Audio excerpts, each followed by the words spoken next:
सभी को मेरा नमस्कार। आइए सुनते हैं तुलसी विवाह व्रत कथा।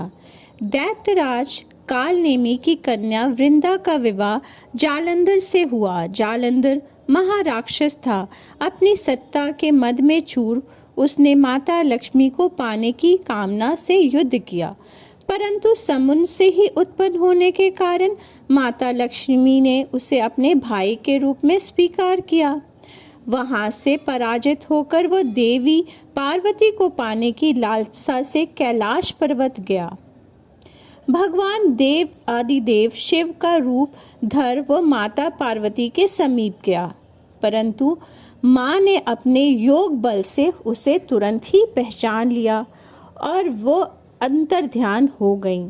देवी पार्वती ने क्रुद्ध होकर सारा वृत्तांत भगवान विष्णु को सुनाया। जालंधर की पत्नी वृंदा अत्यंत पतिव्रता स्त्री थी। उसी के पतिव्रता धर्म की शक्ति से जालंधर ना तो मारा जाता था और ना ही पराजित होता था।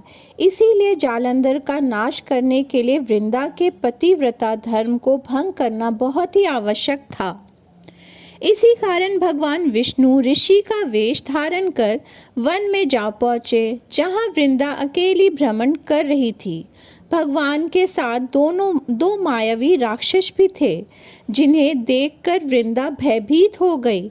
ऋषि ने वृंदा के सामने पल में ही दोनों को भस्म कर दिया। राक्षसों को उसकी शक्ति देखकर वृंदा ने कैलाश पर्वत पर महादेव के साथ युद्ध कर रहे अपने पति जालंधर के बारे में उनसे पूछा। ऋषि ने अपने माया जाल से दो वानर प्रकट किए।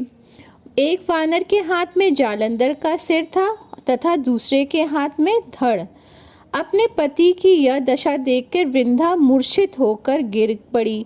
होश में आने पर ऋषि के रूप में भगवान ने विनती की कि वह उसके पति को जीवित करे। भगवान ने अपनी माया से पुनः उसके सिर धड़ को जोड़ दिया और स्वयं भी शरीर में प्रवेश कर गए। वृंदा को इस छल की तकनीक का आभास न हुआ। जालंधर बने भगवान के साथ वृंदा पतिव्रत का व्यवहार करने लगी, जिससे उसका सतीत्व भंग हो गया। ऐसा होते ही वृंदा के प्रति जालंधर युद्ध में हार गया। इस सारी लीला का जब वृंदा को पता चला तो उसे बहुत ही क्रोध हुआ भगवान पे और उनको हृदयहीन शिला होने का श्राप दे दिया। उसके अपने भक्त के श्राप को भगवान विष्णु ने स्वीकार किया और शालिग्राम पत्थर बन गए।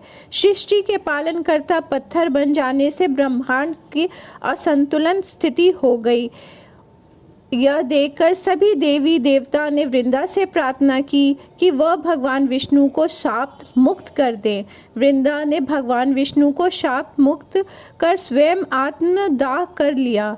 जहाँ वृंदा भस्म हुई वहाँ तुलसी का पौधा उग गया। भगवान विष्णु ने वृंदा से कहा, हे वृंदा, तुम अपने सतीत्व के कारण मुझे लक्ष्मी से भी अधिक प्रिय हो गई हो। अब तुम तुलसी के रूप में सदा मेरे साथ रहोगी। जो मनुष्य मेरा शालिग्राम रूप में तुम के साथ तुलसी का विवाह करेगा, उसे लोक और परलोक के सारे यश प्राप्त होंगे। तो बोलो तुलसी माता की जय। जय शालिग्राम भगवान की। सभी को मेरा प्रणाम।